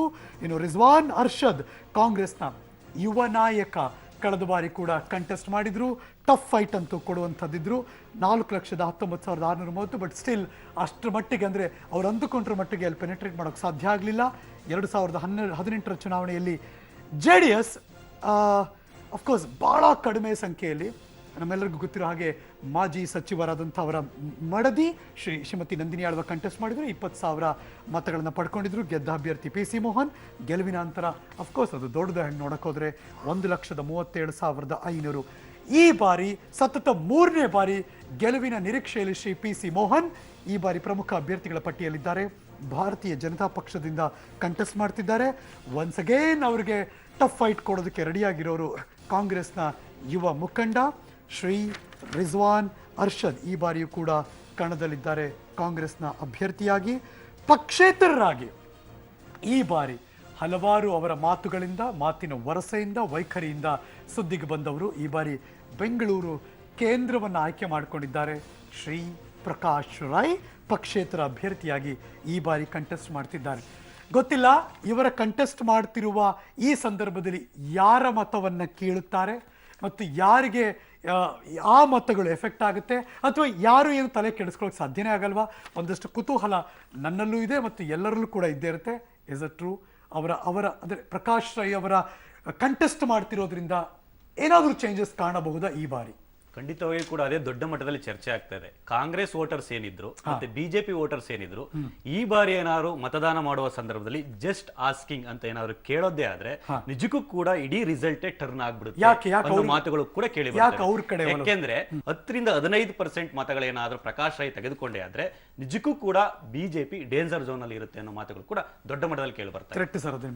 ಇವಾಗ ಏನೋ ಪ್ರಕಾಶ್ ರಾಯ್ಗೆ ಏನಾರು ವೋಟ್ ಬಂದ್ರೆ ಅದು ಬಂದ್ರೆ ಕಾಂಗ್ರೆಸ್ಸಿನ ವೋಟೇನೆ. ಹಾಗಾಗಿ ಬಿಜೆಪಿಗೆ ಮತ ಬರುವಂಥದ್ರಲ್ಲಿ ಯಾವುದೇ ಮತ ಪ್ರಕಾಶ್ ರಾಯ್ ಅವರಿಗೆ ಖಂಡಿತ ಬರಲ್ಲ. ಅಂದ್ರೆ ಯಡಿಯೂರಪ್ಪನವ್ರ ಕಾಲದಲ್ಲಿ ನಾವು ತಿರುವಳ್ಳರ ಪ್ರತಿಮೆ ಸ್ಥಾಪನೆ ಮಾಡೋ ತಮಿಳವ್ರ ಓಟ್ ಎಲ್ಲ ನಮಗ್ ಬಂದ್ಬಿಡುತ್ತೆ ಅನ್ನೋ ಒಂದು ಮಾತುಗಳನ್ನು ಕೂಡ ಅವರೇ ಹೇಳ್ತಾ ಇದ್ರು. ಈಗ ಪ್ರಕಾಶ್ ರಾಯ್ ಅವರು ತಮಿಳವ್ರ ಓಟ್ನ ತಗೊಳ್ಳಲ್ಲ ಅನ್ನೋದು ಏನ್ ಗ್ಯಾರಂಟಿ? ತಮಿಳವ್ರ ಓಟ್ನು ಕೂಡ ಸ್ಪ್ಲಿಟ್ ಮಾಡುವಂತ ಚಾನ್ಸಸ್ ಕೂಡ ದೊಡ್ಡ ಮಟ್ಟದಲ್ಲಿ ಇರುತ್ತೆ ಅನ್ನೋ ಮಾತುಗಳು ಕೇಳಿ ಬರ್ತಾರೆ. ಸರ್, ಪ್ರಕಾಶ್ ರಾಯ್ ಅವರು ಕೇವಲ ಅವರು ತಮಿಳ್ ಸಿನಿಮಾದಲ್ಲಿ ಆಕ್ಟ್ ಮಾಡಿದ್ದಾರೆ ಅನ್ನೋದಕ್ಕೋಸ್ಕರ ಅವ್ರಿಗೆ ತಮಿಳ್ ಓಟ್ ಬರುತ್ತೆ ಅನ್ನೋದು ಅದು ಖಂಡಿತ ಇಲ್ಲ. ಇಲ್ಲಿರುವಂಥವ್ರಿಗೆ ಭಾವನಾತ್ಮಕವಾಗಿ ಎಲ್ಲೋ ಒಂದು ಕಡೆ ಕಾಂಗ್ರೆಸ್ ಪಕ್ಷ ನಮ್ಮ ಸಮಾಜಕ್ಕೆ ಸೂಕ್ತವಾಗಿಲ್ಲ, ಅವರು ಎಲ್ಲೋ ಒಂದು ಕಡೆ ಅಪೀಸ್ಮೆಂಟ್ ಪೊಲಿಟಿಕ್ಸೇ ಮಾಡುವಂಥದ್ದಿದೆ. ದೇಶದ ವಿಚಾರ ಬಂದಾಗ ಎಲ್ಲೋ ಒಂದು ಕಡೆ ಯಾರನ್ನೂ ಒಂದಾಗಕ್ಕೆ ಅವಕಾಶ ಮಾಡಿಕೊಡ್ತಿಲ್ಲ. ಬರೀ ನಮ್ಮನ್ನೆಲ್ಲ ವಿಂಗಡಣೆ ಮಾಡುವಂಥದ್ದು ಮೊದಲಿಂದನೂ ಮಾಡ್ಕೊಂಬಂದಿರೋದು, ವಿಂಗಡಣೆ ಮಾಡುವಂಥದ್ದು, ಬೇರೆ ಮಾಡುವಂಥ ಪ್ರಯತ್ನಗಳೇ ಸತತವಾಗಿ ನಡೆದಿದೆ. ಇವತ್ತು ನಮ್ಮ ಸಮಾಜನ, ನಮ್ಮ ದೇಶನ ಏನಾದ್ರು ಉಳಿಸ್ಕೋಬೇಕು ಅಂದರೆ ಅದು ಭಾರತೀಯ ಜನತಾ ಪಾರ್ಟಿಯಿಂದ ಮಾತ್ರ ಸಾಧ್ಯ ಅನ್ನುವಂಥ ನಂಬಿಕೆ ಮತ್ತು ನರೇಂದ್ರ ಮೋದಿಯವರು ಅವ್ರು ಮಾಡಿರುವಂಥ ಕೆಲಸನೇ ಇವತ್ತು ಸಂಪೂರ್ಣವಾದ ವಿಶ್ವಾಸ. PC ಮೋಹನ್ ಅವರು PC ಮೋಹನ್ ಅವ್ರ ಅನುಮಾನನೇ ಇಲ್ಲ ಸರ್. PC ಮೋಹನ್ ಇವತ್ತು ಬೆಂಗಳೂರಿನಲ್ಲಿ ಅದ್ಭುತವಾಗಿ ಕೆಲಸ ಮಾಡಿ ಸಬರ್ಬನ್ ರೈಲ್ವೆ ವಿಚಾರದಲ್ಲಾಗಲಿ, ಬೆಂಗಳೂರಿಗೆ ಸ್ಮಾರ್ಟ್ ಸಿಟಿ ವಿಚಾರದಲ್ಲಾಗಲಿ, ಯಾವುದೇ ಬೆಂಗಳೂರಿಗೆ ಸಂಬಂಧಪಟ್ಟಂಥ ಕುಡಿಯೋ ನೀರಿನ ವಿಚಾರದಲ್ಲಾಗಲಿ, ಎಲ್ಲ ಅಭಿವೃದ್ಧಿ ವಿಚಾರದಲ್ಲೂ ಬೆಂಗಳೂರಿನಲ್ಲಿ ಅವ್ರು ಸಾಕಷ್ಟು ಒಳ್ಳೊಳ್ಳೆ ಅವರ ಕೆಲಸ ಸ್ಮಾರ್ಟ್ ವರ್ಕ್ಸ್ ಸ್ಮಾರ್ಟ್ ಮ್ಯಾನ್ ಆಗಿ ಅವ್ರನ್ನ ಗೆಲ್ಲಿಸ್ಕೊಡುತ್ತೆ ಅಂತ ಬರೀ ಪೇಪರ್ ಅಲ್ಲಿ ಯೋಜನೆಗಳು ಬಂದಿದೆ ಪಾಯಿಂಟ್. ಕಾರ್ಯರೂಪಕ್ಕೆ ಯಾವುದು ಬಂದಿಲ್ಲ. ಬೆಂಗಳೂರಿಗೋಸ್ಕರ ನರೇಂದ್ರ ಮೋದಿ ಅವರ ಸರ್ಕಾರ ಯಾವುದೇ ಕೊಡುಗೆಗಳನ್ನ ಕೊಟ್ಟಿಲ್ಲ. ಉದಾಹರಣೆಗೆ ಒಂದು ಹೇಳ್ತೀನಿ, ಪೆರಿಫರಲ್ ರಿಂಗ್ ರೋಡ್ ದೊಡ್ಡ ಪ್ರಾಜೆಕ್ಟ್ ಪೇಪರ್ ಇದೆ. ಅದು ಅನುಷ್ಠಾನಕ್ಕೆ ಬರಬೇಕಾಗಿ ನಮ್ಮ ಮುಖ್ಯಮಂತ್ರಿಗಳು ಸನ್ಮಾನ್ಯ ಕುಮಾರಸ್ವಾಮಿ ಅವರು ಹಲವಾರು ಬಾರಿ ಕೇಂದ್ರಕ್ಕೆ ಭಿಕ್ಷೆ ಬೇಡಿದ್ದಾರೆ, ಹಣ ಕೊಡ್ರಪ್ಪ ಅಂತ. ಇಷ್ಟವರೆಗೂ ಅವರು ಕೊಟ್ಟಿಲ್ಲ. ಮೊನ್ನೆ ಚುನಾವಣೆ ಮುಂಚಿತವಾಗಿ 9,000 ಕೋಟಿಯನ್ನ ಮಂಜೂರು ಮಾಡಿ ಯೋಜನೆಯನ್ನು ಜಾರಿಗೆ ತಂದಿದ್ದೀವಿ. ನಿಮ್ಮ ಪಾತ್ರ ಏನು ಬೆಂಗಳೂರು ನಗರಕ್ಕೆ? ನೀವೇನ್ ಕೊಡುಗೆ ಕೊಟ್ಟಿದ್ದೀರಾ? ಸುಮ್ಮನೆ ಪತ್ರಿಕೆಯಲ್ಲಿ ಬರುತ್ತೆ, ಯೋಜನೆ ಪತ್ರಿಕೆ ರೂಪದಲ್ಲಿ ಇರುತ್ತೆ, ಯಾವುದು ಕೂಡ ಅನುಷ್ಠಾನಕ್ಕೆ ಬರ್ತಾ ಇಲ್ಲ. ಇವತ್ತು ಇದನ್ನು ಜನಸಾಮಾನ್ಯರು ಪ್ರಶ್ನೆ ಮಾಡ್ತಾ ಇದ್ದಾರೆ. ಬಹುಶಃ ಏನ್ ಕೇಳಿದ್ರು, ನೀವು ಹಿಂದೂಗಳ, ನೀವು ಬಿಜೆಪಿ ಓಟ್ ಹಾಕಿ, ನೀವು ಬಿಜೆಪಿ ಓಟ್ ಹಾಕ್ರೆ ದೇಶ ರಕ್ಷಣೆ ಮಾಡ್ತೀವಿ ಅಂತಾರೆ. ನಾನು ಕೇಳೋದು ಒಂದೇ ಪ್ರಶ್ನೆ, ನೀವು ಮಾಡ್ತಾ ಇರೋದೇನು? ಓನ್ಲಿ ಡಿಕ್ಟೇಟರ್ಶಿಪ್, ಸರ್ವಾಧಿಕಾರಿ, ಯಾರು ಬೇಡ, ಒನ್ ಮ್ಯಾನ್ ಶೋ. ಅದು ಒಂದನ್ನ ಮಾತ್ರ ಬಿಂಬಿಸ್ಕೊಂಡು ನೀವು ಕೆಲಸ ಮಾಡ್ತಾ ಇದ್ದೀರಿ. ಅದು ವರ್ಕ್ ಆಗಲ್ಲ. ಯಾಕೆಂದ್ರೆ ಬಿಜೆಪಿ ಇರತಕ್ಕಂತ ಅನೇಕ ನಾಯಕರುಗಳು. ಅಲ್ಲ ಶರವಣ ಅವರೇ, ಹೇಳಿ. ನೀವು ಅವ್ರಿಗೆ ಹೇಳ್ತೀರಾ 1 ಮ್ಯಾನ್ ಶೋ ಅಂತ, ಇವ್ರು ಹೇಳ್ತಾರೆ ನಿಮ್ಗೆ 3 ಮ್ಯಾನ್ ಶೋ, ದೇವೇಗೌಡರು, ಕುಮಾರಸ್ವಾಮಿ, ರೇವಣ್ಣ ಅಂತ. ಜನರು ಯಾರು ನಂಬಬೇಕು ಅಂತ? ಒಬ್ರು 1 ಮ್ಯಾನ್ ಅಂತೀರಾ, ಒಬ್ರು 3 ಮ್ಯಾನ್ ಅಂತೀರಾ. ಇವತ್ತು ಸರ್ವಾಧಿಕಾರಿ ಧೋರಣೆ ಯಾತಕ್ಕೋಸ್ಕರ ಇದನ್ನು ಹೇಳ್ತೀನಿ. RBI ನ ಕೊಳಕೆಡಿಸಿದ್ರು, ಸುಪ್ರೀಂ ಕೋರ್ಟ್ ಜಡ್ಜಿಗಳು ಹೊರಗಡೆ ಬಂದು ಪ್ರೆಸ್ ಮೀಟ್ ಮಾಡ್ತಾರಂದ್ರೆ ನಮ್ಮ ಸಂವಿಧಾನ ಎಲ್ಲಿಗೆ ಹೋಗಿದೆ? ಡೆಮಾಕ್ರಸಿ ಎಲ್ಲಿಗೆ ಹೋಗಿದೆ? ಈ ಸರ್ವಾಧಿಕಾರಿ ಎಷ್ಟು ದಿನ ಅಂತ ನೀವು ಮಾಡ್ತೀರಾ ಹೇಳಿ? ಅದು ನನ್ನ ಪ್ರಶ್ನೆ. ಬಟ್ ಅವ್ರು ಹೇಳ್ತಾರ ನಿಮ್ 3 ಮ್ಯಾನ್ ಶೋ ಮಾತ್ರ ಕರ್ನಾಟಕದಲ್ಲಿ ಅಂತ. ಯಾವ 3 ಮ್ಯಾನ್ ಶೋನು ಇಲ್ಲ. ಅವ್ರು ಹೆಂಗೆ ಯುವಕರಿಗೆ ಕೊಡಬೇಕು ಅಂತಾರೋ ನಮ್ಮಲ್ಲಿ ಯುವಕರು ಕೊಡಬೇಕು ಅಂತ ಇರುತ್ತೆ. ಏನ್ ರಾಜಕಾರಣಿ ಮಕ್ಕಳು ರಾಜಕಾರಣಿ ಆಗ್ಬಾರ್ದಾ? ವಕೀಲರ ಮಕ್ಕಳು ವಕೀಲರ ಆಗ್ಬಾರ್ದಾ? ಡಾಕ್ಟರ್ ಮಕ್ಕಳು ಡಾಕ್ಟರ್ ಆಗ್ಬಾರ್ದಾ? ಕುಟುಂಬ ರಾಜಕಾರಣ ಅನ್ನೋದು ಯಾವ ಪಕ್ಷದಲ್ಲಿ ಹೊರತುಪಡಿಸಿ ಎಲ್ಲಿ ಕೂಡ ಉಳಿದಿಲ್ಲ. ಇಲ್ಲ, ಇವಾಗ ತಾನೇ ಅಶ್ವಥ್ ನಾರಾಯಣ ಅವರು ಒಂದು ಮಾತು ಹೇಳಿದ್ರು. ಅದೇನು ಅಂತ ಹೇಳಿದ್ರೆ, ಪ್ರಕಾಶ್ ರಾಜ್ ಅವರು ಕೇವಲ ಕಾಂಗ್ರೆಸ್ ಪಕ್ಷದ ವೋಟ್ಸ್ ತಗೋತಾರೆ ಅಂತ. ಅವರು ಹೆಚ್ಚಾಗಿ ಕೆಲಸ ಮಾಡಿರುವಂಥದ್ದು ತೆಲುಗು ಸಿನಿಮಾ, ತಮಿಳ್ ಸಿನಿಮಾ. ಆಮೇಲೆ PC ಮೋಹನ್ ಅವರು ಕೂಡ ತೆಲುಗುನೇ ಬೇಸಿಕಲಿ. ಸೊ ಬಲಿಜ ಜನಾಂಗದವರು. ಸೊ ನ್ಯಾಚುರಲಿ ಯಾವ ಒಂದು ತೆಲುಗು ಸಿನಿಮಾ ಮತ್ತು ತಮಿಳ್ ಸಿನಿಮಾದಲ್ಲಿ ಅಫ್ಕೋರ್ಸ್ ಅವರು ವಾಪಸ್ ತಗೊಂಡು ಅದನ್ನು ಹೆಚ್ಚು ಕೆಲಸ ಮಾಡಿರೋದು ಪ್ರಕಾಶ್ ರಾಜ್ ಅವರು. ಸೊ ಇವತ್ತು ಯಾರಾದರೂ ಅಕಸ್ಮಾತ್ ನಂಬಿದ್ರೆ ಬರೀ ಕಾಂಗ್ರೆಸ್ ಪಕ್ಷದ ವೋಟ್ ತಗೋತಾರೆ ಅಂತ ತಪ್ಪಾಗುತ್ತೆ. ಎರಡನೇದು ಬಿಜೆಪಿ ಹೊರತಾಗುತ್ತೆ ಅಂತ. ಎರಡನೇದು ಕುಟುಂಬ ರಾಜಕಾರಣ ಅಂತ ಹೇಳಿದ್ರು. ಇವತ್ತು ಅಜಿತ್ ಪವಾರ್ ಬಗ್ಗೆ ಬಿಜೆಪಿನವರೆಲ್ಲ ಹೇಳ್ತಾರೆ, ಇಲ್ಲ ಇದು ಕುಟುಂಬ ರಾಜಕೀಯ, ಶರದ್ ಪವಾರ್ ಅವ್ರ ಅಣ್ಣನ ಮಗ ಇವರು ಅಂತ. ಅದೇ ತರ ಆಗಿದ್ರೆ ತೇಜಸ್ವಿ ಸೂರ್ಯನ್ಗೆ ಅಪ್ಲೈ ಆಗಲ್ಲ. ರವಿ ಸುಬ್ರಹ್ಮಣ್ಯ ಅವ್ರ ಅಣ್ಣನ ಮಗ ತಾನೆ. ಸೊ ಕುಟುಂಬ ರಾಜಕೀಯ ಎಲ್ಲಿ ಹೇಳ್ಬೇಕಾಗಿದೆ ಅಲ್ಲಿ ಹೇಳ್ತಾರೆ. ಇವಾಗ ಹಾಗಿದ್ರೆ ರಘು ಅವರು ಮತ್ತೆ ಲಿಂಬಾವಳಿ ಅವರು ಅದು ಕುಟುಂಬ ರಾಜಕೀಯ ಅಲ್ವಾ? ಸೊ ಇವ್ರಿಗೆ ಎಲ್ಲಿ ಬೇಕು ಅಲ್ಲಿ ಕುಟುಂಬ ರಾಜಕೀಯ ಅಲ್ಲ, ಇವ್ರಿಗೆ ಎಲ್ಲಿ ಬೇಕಾಗಿಲ್ಲ ಅದು ಕುಟುಂಬ ರಾಜಕೀಯ ಅಂತ ಹೇಳುವಂಥದ್ದು ಅದು ತಪ್ಪಾಗುತ್ತೆ. ಆಮೇಲೆ ಮೂರನೇದು, ಸಬರ್ಬನ್ ರೈಲ್ವೆ ಬಿಜೆಪಿ ಮಾಡಿರೋದು ಅಂತ ಒಂದು ಮಾತು ಹೇಳಿದ್ರು. ಅಹಮದಾಬಾದಲ್ಲಿ ಇದುವರೆಗೂ ಮೆಟ್ರೋ ಇಲ್ಲ. ಯಾವಾಗ ಶುರು ಮಾಡಿದ 15 ವರ್ಷದ ಕೆಳಗಡೆ ಶುರು ಮಾಡಿರೋಂಥದ್ದು, ಇದುವರೆಗೂ ಇಲ್ಲ. ಸೊ ಬಿಜೆಪಿ ಟ್ರ್ಯಾಕ್ ರೆಕಾರ್ಡ್ ಇದೆ, 0 ಇದೆ. ಒಂದು ಸಣ್ಣ ನಿಮಗೆ ಅಂಕಿಅಂಶ ಕೊಡ್ತೀನಿ ನಾನು. ನಮ್ಮ ಕಾಲಾವಧಿಯಲ್ಲಿ ಅಂದರೆ UPA ಕಾಲಾವಧಿಯಲ್ಲಿ ನಾವು ಒಂದು 6 ಲೇನ್ ರೋಡ್ ಮಾಡುವಾಗ ನಾವು ಅದನ್ನು 1 ಕಿಲೋಮೀಟರ್ ಮಾಡಿದ್ರೆ 1 ಕಿಲೋಮೀಟರ್ ಅಂತ ತಗೋತಿದ್ವಿ. ಇವಾಗ ಅದು ಸಂಪೂರ್ಣವಾಗಿ ಚೇಂಜ್ ಆಗಿದೆ. ಅದರಲ್ಲಿ 6 ಲೇನ್ ರೋಡ್ ಮಾಡುವಾಗ ಅದು 6 ಕಿಲೋಮೀಟರ್ಸ್ ಅಂತ ತಗೊಂಡಿದ್ದಾರೆ. ಆ ಕ್ಯಾಲ್ಕುಲೇಷನ್ ಚೇಂಜ್ ಮಾಡಿದಾಗ ನ್ಯಾಚುರಲಿ ಅವ್ರು ಜಾಸ್ತಿ ಬರುತ್ತೆ. ರೈಲ್ವೆ ಲೈನ್ ಕೂಡ ಸೇಮ್ ಮಾಡಿದ್ದಾರೆ. ಅದ್ ಬೇಕಾದ್ರೆ ಚೆಕ್ ಮಾಡ್ಕೊಳ್ಳಿ, ನಾನು ಹೇಳ್ತಿರೋದಂತಲ್ಲ. ನೀವು ವೀಕ್ಷಕರು ಚೆಕ್ ಮಾಡ್ಕೋಬಹುದು, ನೀವು ಚೆಕ್ ಮಾಡ್ಕೊಳ್ಳಿ. ಅವರು ಬೇಕಾದ್ರೆ ಇವತ್ತವರೆಗೂ ನಾವು ಈ ಚರ್ಚೆ, ನಾನು ಹೇಳ್ತಾ ಇದ್ದೀನಿ ಬ್ರಿಜೇಶ್ ಅವರು, ಇದನ್ನ ಇದುವರೆಗೂ ಎಲ್ಲರೂ ಡಿಸ್ಪ್ಯೂಟ್ ಮಾಡಿದಾರಾ? 100% ಎಲ್ಲ ಪತ್ರಿಕೆಯಲ್ಲೇ ಬಂದಿದೆ. ಯಾರು ಇವತ್ತು ಪಾರ್ಲಿಮೆಂಟ್ ನಲ್ಲಿ ಆಗ್ಲಿ, ಇವತ್ತು ಎಲ್ಲ ಕಡೆ ಪಾರ್ಲಿಮೆಂಟ್ ನಲ್ಲಿ ಇವತ್ತು advertisement, open statement, government floor of the house ನಲ್ಲಿ ಪಾರ್ಲಿಮೆಂಟ್ ನಲ್ಲಿ ಚರ್ಚೆ ಆಗ್ತಿರ್ಬೇಕಾರೆ ಇವರು ಒಂದಿನನೂ ಪ್ರಶ್ನೆ ಮಾಡಿರೋ 100% ನಂಬರ್ ಆಫ್ ಕಿಲೋಮೀಟರ್ಸ್ ರೈಲ್ವೆ ನಲ್ಲಿ